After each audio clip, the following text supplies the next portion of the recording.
शहर के बीचों बीच बनी उस बड़ी सी कंपनी में हर कोई अपने काम में इतना व्यस्त रहता था कि किसी के पास किसी की तरफ देखने का भी समय नहीं था।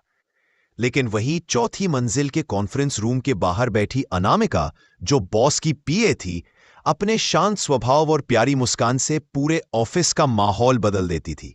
राहुल, जो कंपनी में नया नया ज्वाइन हुआ था, रोज सुबह ऑफिस में घुसते ही सबसे पहले उसी डेस्क की तरफ देखता। पता नहीं क्यों, पर अनामिका को देखना उसके दिन की सबसे अच्छी शुरुआत बन चुकी थी।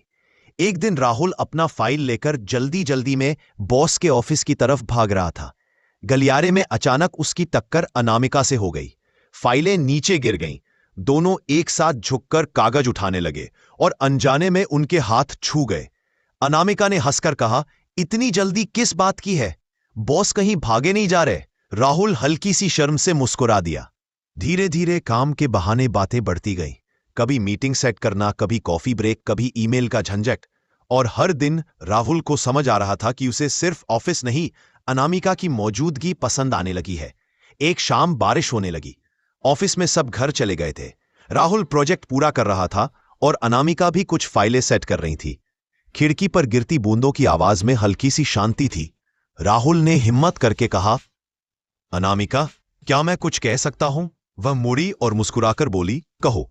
राहुल बोला, तुम्हारे साथ काम करते करते मुझे लगता है कि मैं तुम्हें हर दिन थोड़ा थोड़ा और पसंद करने लगा हूं। अनामिका कुछ देर चुप रही, फिर उसने धीरे से कहा, राहुल, मुझे भी तुम्हारे आने से ऑफिस अच्छा लगता है। इतना कहकर वह खिड़की की तरफ चली गई, लेकिन उसके होठों पर हल्की सी मुस्कान थी। राहुल समझ गया कि उसकी भावनाएं एक तरफा नहीं है। उस बारिश वाली शाम से उनकी कहानी शुरू हुई। ना किसी को पता चला, ना किसी के बीच कोई गलतफहमी बनी। बस दो लोग जो एक दूसरे की इज्जत करते थे, समझते थे, और धीरे धीरे एक खूबसूरत रिश्ता बन गया। शाम को ऑफिस में अचानक अनामिका की तबीयत थोड़ी बिगड़ गई। सिर दर्द, कमजोरी और तेज बारिश, दोनों की वजह से वह घर नहीं जा पा रही थी।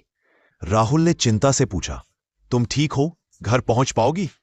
अनामिका ने धीरे से कहा, बारिश इतनी तेज है, शायद नहीं। राहुल तुरंत रिसेप्शन पर गया और पास के एक सुरक्षित प्रोफेशनल होटल में एक कमरा बुक कर दिया, सिर्फ इसलिए ताकि अनामिका आराम कर सके। वह लौटा और नरमी से बोला, मैंने पास में एक रूम बुक कर दिया है, तुम वहां आराम कर लो। मैं तुम्हें छोड़ आऊंगा और रिसेप्शन पर ही वापस लौट आऊंगा, चिंता मत करना। अनामिका ने उसकी तरफ देखा, आंखों में आभार था। तुम हर बार इतना क्यों सोचते हो मेरे लिए? राहुल मुस्कुराया, क्योंकि तुम मेरे लिए मायने रखते हो। दोनों होटल पहुंचे। राहुल ने सिर्फ डोर तक उसे छोड़ा और बोला, तुम आराम करो, सुबह मैं तुम्हें लेने आ जाऊंगा। अनामिका ने धीरे से कहा, थैंक यू राहुल, तुम बहुत अच्छी हो। उस रात दोनों ने एक दूसरे के लिए अपने भाव और भी गहरे महसूस किए, बिना कुछ कहे, बिना कुछ गलत किए, सिर्फ एक सच्ची परवाह के।